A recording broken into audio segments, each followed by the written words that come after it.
everybody. Welcome again to week 6 of Unlabel from EDAO. We apologize to the millions of fans tuning in for starting a few minutes late. We've been having some minor technical glitches, like all major studios do the back end, and it was quite funny. We were all doing our own thing, and then there was a countdown, and everybody got their game faces on. So jumping right in, very quick intros. I'm Anand. I'm the co-founder and CEO of EDAO. EDAO essentially is a gentle barge that transports brands and communities and fans across Web 2 and Web 3. We're very gentle. We don't push people down the deep end. We hold their hand and have fun along the way. And this very special initiative called Unlabel is very close to our hearts because it brings together our favorite things in Web3, which is artists and artists, basically. So this the Unlabel program is pretty simple. It is a collaboration between 8 NFT artists and 8 non-NFT artists. And at the end of 8 weeks, we present 8 works of art on the front page of the new internet, on Wearable's front page, essentially doing 2 things. One is to exploring the beauty of collaboration and the possibilities that Web3 offers, which conventional art doesn't. And 2, giving 8 amazing artists their first little baby steps into the world of Web3. So I have with me some amazing artists. I've been a massive fan of Karen Francis Eng, aka Ocular Delusion. Look her up on Twitter. She is collaborating with Phillip Cornett for a very special piece. And we also have with us, to spice up this conversation, Natasha, who has her own eclectic and very deep journey with art. So diving right in. Natasha, hi. Hi, nice to be here. So yes, I do have an eclectic journey with art. I am an artist myself. I studied sculpting. I then went on and did a master's in design. And I realized that while I was an average artist, there were a lot more artists who were way better at creating things, but especially unorganized. And I realized I'm a very organized person. So I started doing project management for creative projects. So I work with artists, I work with designers, I work with craftspeople to essentially make projects happen. I also work as an art consultant. And I am the founder of something called Carpe Arte, which is a community voluntary art project based in Bombay. And Carpe Arte works to make contemporary art more accessible to a general public in India through visits to artist studios, visits to galleries. It's kind of like being an art buddy and saying, hey, we're going on a gallery hop. Anybody who wants to join us, it's free, come along. Mainly because in India, we have very few sort of public institutions that allow an audience to interact with contemporary art. And so this is my little contribution to doing that. Amazing. There's a bunch of stuff. I want to double click on what you just said, Natasha. But the most important of it being making art accessible is a very tough and very long journey, right? And Web3 is often considered like the final frontier, right? It's at the cutting edge of tech, which people don't get, and pushing art and making it accessible. So I'm very curious. I'm going to get back to you on how you see Web3 as part of your journey. But before that, without further ado, welcome Karen and Phillip. Phillip, first off, very quick question. What's that beautiful instrument in the background? Is that a tuba? Or did I get that wrong? It is it's a tuba.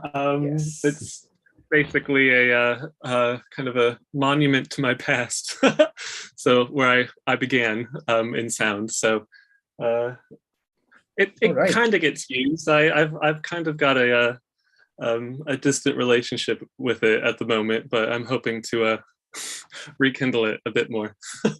Nice. Well, you seem like a very gentle person, Phillip, and I'd imagine you need powerful lungs to play the tuba. So a little bit to unpack there. But Karen, can you tell me a little bit about this collaboration? Why are you excited about working with Phillip? So Phillip and I have actually known each other for a number of years. We first met because he'd installed an installation in a neighborhood gallery in Cambridge where we both were living at the time. I'm live a little bit further away now. But I was just walking home in my neighborhood and I looked in through the door and window and saw all these incredible, colorful people. incredible sculptures. It's hard even to describe performances. And it was really, for this very conservative neighborhood, very radical. And I walked in, and actually Phillip and I didn't meet that day. Someone pointed him out as saying, oh, this is the guy who put it together.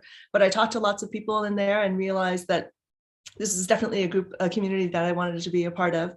And so over time, we became friends and did other projects with that group of people. And then in the last couple of years, since I've been doing in the crypto art space, I've been sort of like trying to drag Phillip kicking and screaming into it because I felt like his sound art, which is very experimental, well, actually, I've already used some of his sound pieces as soundtracks to some of my pieces already as NFTs, but he had never come on board himself. So I wanted to take this opportunity to finally do a collaboration one-on-one together, where we really like conceived of something at the same time, rather than me just using something that he had made previously. And also just, to get him into this community and hopefully benefit from everything that I've benefited so much from meeting all these creative people. Well, kicking and screaming is the best way, Karen. I know of no other way to bring people into Web3. I myself was brought in kicking and screaming. I first knew of Bitcoin way back in 2013, if you can believe it. It took me the better part of 8 years to finally find my groove and sort of take the plunge in Web3. So I think, Phillip, you came in quite quickly in a relative sense. Can you tell me a little bit about what your reluctance was? What put you off when people started to talk about, even your friend Karen started to talk about Web3 or NFTs? Well, initially I just thought, oh great, it's something else I have to kind of do to try and, get seen and, this and blah, blah, blah, blah, blah. Everything that, I guess Web 2 is very much about, that we've got used to having to do.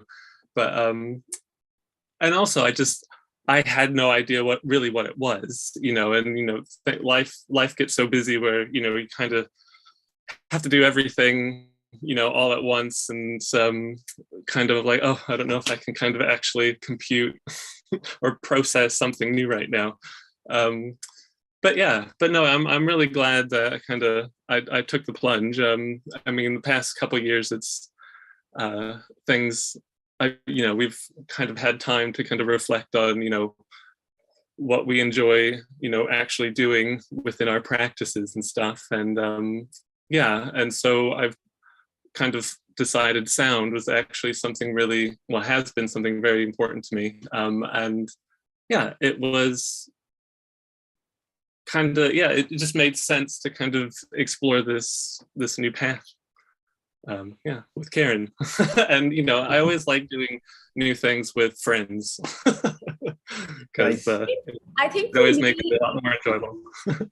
Sorry, I think this sort of program that you've started with EDAO is really interesting, because I know for a lot of artists who aren't familiar with technology, it can seem like a big barrier to overcome, and for a lot of people who work only in the analog space, to understand how they could expand their practice and extend it into a digital space is something that is quite daunting if you're not already familiar with the tools of technology. I know a lot of artists in India who already struggle with just putting up their work on Instagram and sort of, marketing themselves or branding themselves on Instagram. And I can understand that the whole idea of Web3 is just like, oh my God, so alien. I don't want to even attempt to get to know about it.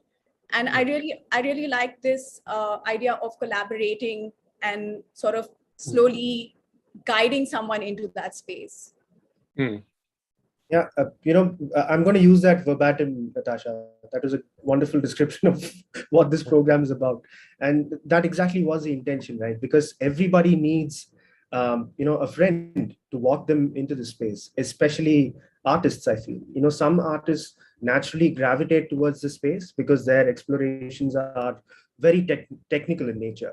Their art is digital primarily, and they just, go from one medium to another, trying to explore deeper, as something that would add layers to the work that they've already conceptualized. Other artists do not. Like they're very comfortable in their own spaces. They don't see the need to go out of that at all.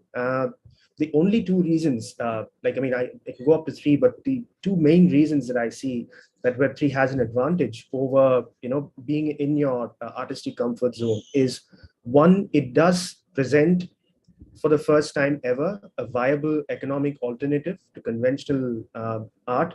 And I've seen that live over the last 2 years, right? I mean, NFT, this space has the largest concentration of full-time artists than anywhere else in the world, and that's no accident, right? And I have seen so many friends in the space, whether it's Metageist or a bunch of others, who lost their primary livelihoods to the pandemic and jumped into this full-time, and now this is all they do. This is all they've always wanted to do, and that's a beautiful thing to see, right? When you're not sort of being dragged down by your day job, you're just waiting for a release of a few hours where you can practice your art, and then suddenly that becomes your entire life. Carlos Marcial, for instance, and so many others, right? So, this is one. The other part is the wonderful collaborations that I've seen. This is the only space, again, where I've seen artists be patrons as well, and very obviously so. Karen has bought the art of so many other artists in the space, and that's true of all NFT artists. And that's just amazing. In one sense, it makes the concept of curation a little bit redundant, because even when I put together massive art exhibitions like Dreamverse, I didn't have to curate a single work of art. I just left it to my 10 favorite artists on the planet, and they ended up picking the most diverse, the richest sort of collection of artists in the NFT space. And that's the beauty of it. Sorry for pontificating, but I'm really excited about these two aspects in particular about the space.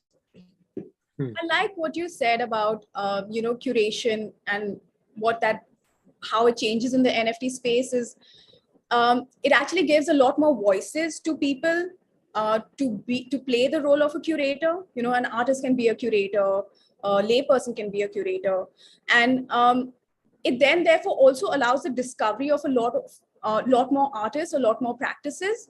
Wherein in the traditional art sense, in the traditional art world, you have gallerists who have a roster of artists, and those are the only artists that continue to get sort of visibility, right? And I like that in the NFT space, that sort of, again, expands and you get to experience a lot more artistic practices. And I actually wanted to ask Karen, because I've seen that you also have an analog art practice, right? And you also do digital work. And what have been your learnings between the two? How was your journey into the Web3 space? I actually started doing digital art and experimenting with it before I was introduced to Web3, but actually it was because I started doing digital art that I ended up meeting people who brought me into the space, namely Ilan Katin and Linara Burrell, who you might know. I met them because Ilan and I use a similar tool for live drawing and animation projected on buildings called Tag Tool. I went to a conference about this software with the developers and met them there. And before I knew it, they had dragged me kicking and screaming into Rarible on January 1st, 2020. And Rarible was just starting up, and Linara took me by the hand, and I had no idea what she was doing. And she basically walked me through getting a wallet and just said, okay, now take one of your digital pieces. I know your iPad is full of them, and just tokenize it. And before I knew it, here I am. So it has been, it's interesting because it has given my art somewhere to go. Even before Web3, I wasn't really even posting that much to social media, maybe just a little bit, but it kind of gave me a way to think of, it just gave me another container and gave me a way to connect with other artists and think about where I belong in categories of digital artists and find like-minded people. And as Anand says, I did start collecting loads of work too, because in the analog world, I'm from a DIY zine making, print background. And it's very much a culture of, oh my God, look at this amazing artist, look at this amazing graffiti artist, cultural artifact, band, other zine makers. And I feel like this space has a very similar vibe where it's like a culture of appreciation, of mutual appreciation, where you're just overwhelmed with the plenty that's coming at you, and then you just it's affordable too. That's the other thing, right? So all the money that I was making for selling my art, all the bits and pieces, I would always like go out and like buy 3 more. And that's like 75% of the fun, right? And then when you find someone you really love, then it's so easy to just reach out to that person on Twitter and be like, do you want to do something together? You know?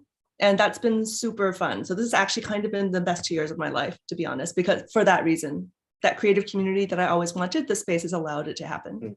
Amazing. Yeah, switching tracks for just a bit. Phillip, you had a very evocative and rather poetic way of describing what you do, your art form. I don't want to botch it. I don't want to quote you. Can you tell me what that is? Yeah, I think I said that I just, I like creating sound works that kind of give the listener, space to kind of reflect and, whether it's on themselves or, I guess, it's all very kind of meditative in a way. But yeah, so yeah, I mean, a lot of my practice is like, I dabbled in kind of more like a visual installation side, mainly to kind of build spaces to put my sound work into.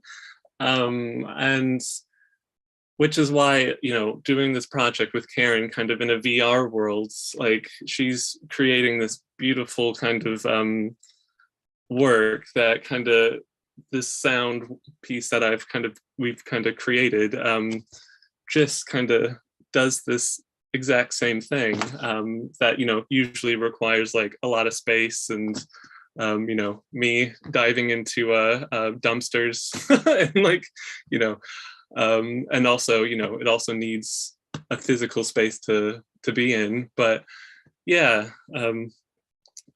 going back, I do quite like to wax poetically about most anything in my life. Rightly but so. Yeah, yeah. I'm curious, in this particular collaboration, right? I mean, it's a waltz between two essentially sort of complementary but different art forms. So who was like the lead dancer in this? Did the music define the visuals, or was it the other way around, or did it sort of weave in and out together? I think it's been pretty woven. But yeah, like, I mean, Karen and I, being kind of friends and knowing each other a little bit, like, I think that kind of helps just things to kind of fall into place easier. Like, we have the shared interest in the, kind of retro, Disney intro openings and all those like Technicolor beautiful things. Nice. And then, we're both quite, we have hermetic tendencies and like to, stay comfortable in our own little private worlds. But yeah. It's interesting. We've been thrown together actually physically more now because we both like solitude, and actually this piece is about, in a way, our own solitude, but finding a way to bridge our solitude worlds. And Phillip usually does this in sound, and I usually do this in VR. But actually in the last few weeks, we've been working together because we've been teaching a course to young people. And we began talking about the concept for this piece, and we called it hibernating. So Phillip went off, we talked about the concept of this like that. And normally I never title a work before I start making it, but I went off and started painting the world, and Phillip went off and started making the sound. And we're still kind of in the middle of it now. But the other night when I put it together, I was still in VR, I put it on, and it was just so amazing because I just knew it would too. Like, it was just like magically, it fit perfectly. And it just added this whole dimension to the world that I was creating. And this world is big. When you're in human size, you can go and explore it. And there's things to go inside and look up and see, that things that you won't see unless you're actually inside the piece and you explore. So yeah, I hope that whoever ends up collecting it will enjoy it. Love it. Can't wait to see it. I know that the world that you've created is accessible only to the collector.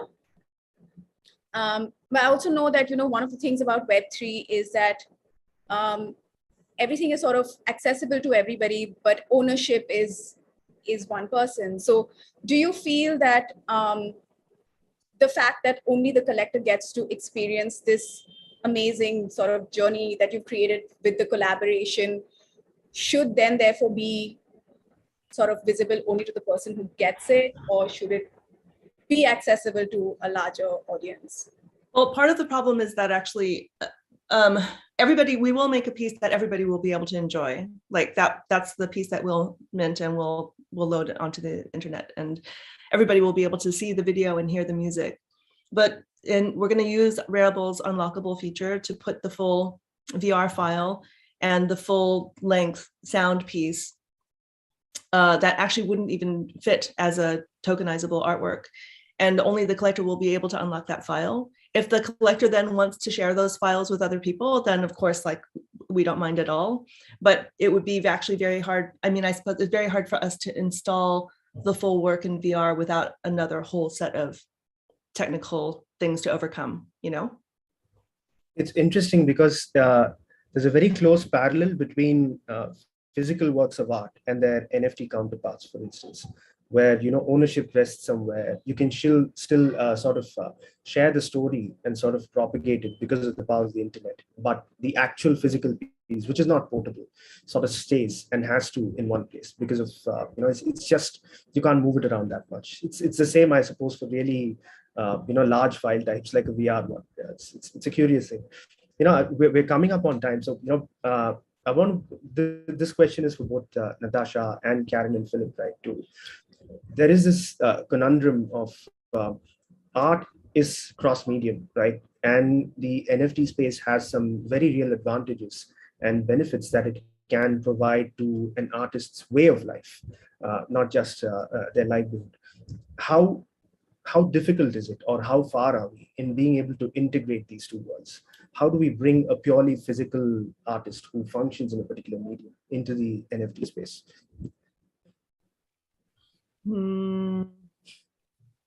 Well, they have to want to. And I think kicking and screaming, they don't have to want to. Yeah. And I mean, I think that it's so early right now. It's just not ready, I think, for a huge number of beginners to come in, because as you say, it really requires one-on-one hand-holding over a period of time, you know, repeated explanation. I still go to Lenara and my other friends for advice because I've been here for 2 years and I don't know everything. And, you know, it's huge and complicated and it moves and it changes really fast as well. So I think they have to really be willing to be led. Natasha? I think also it's for an artist to be able to see how NFT at the end of the day it's a digital medium, right? It's an extension of a practice. I think for a physical artist to be able to see what are the possibilities of extending their practice, right? Because it's not a either or situation. It's like you can continue to have a physical practice and then you can also extend into a digital practice.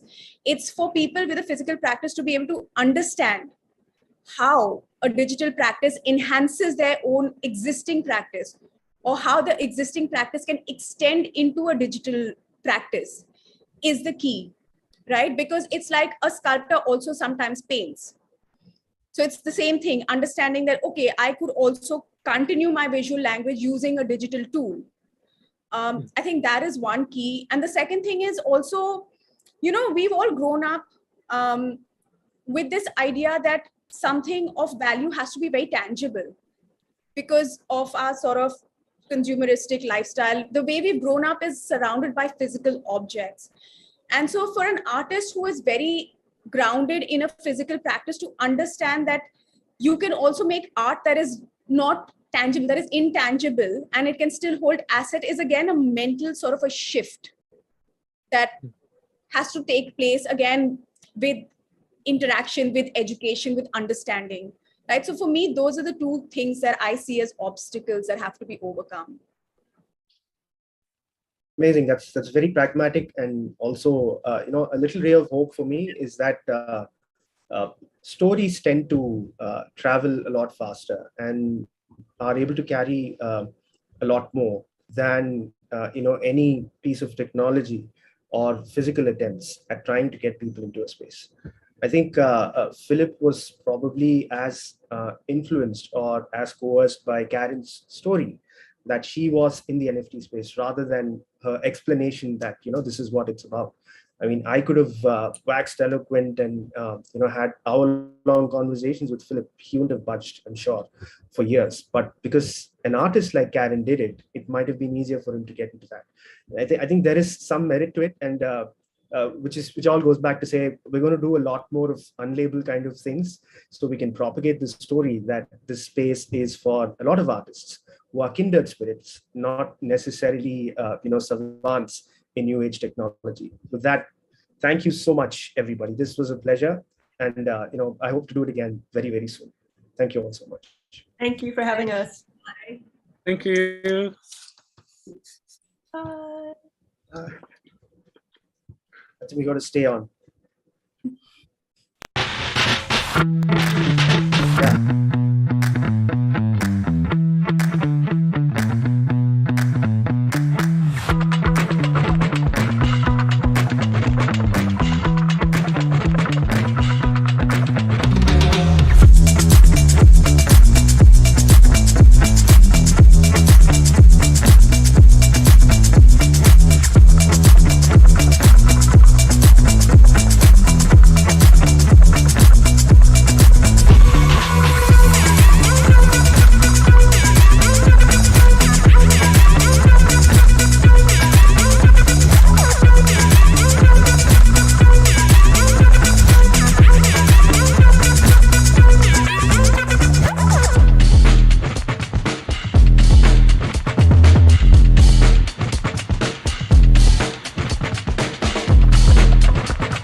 Yeah.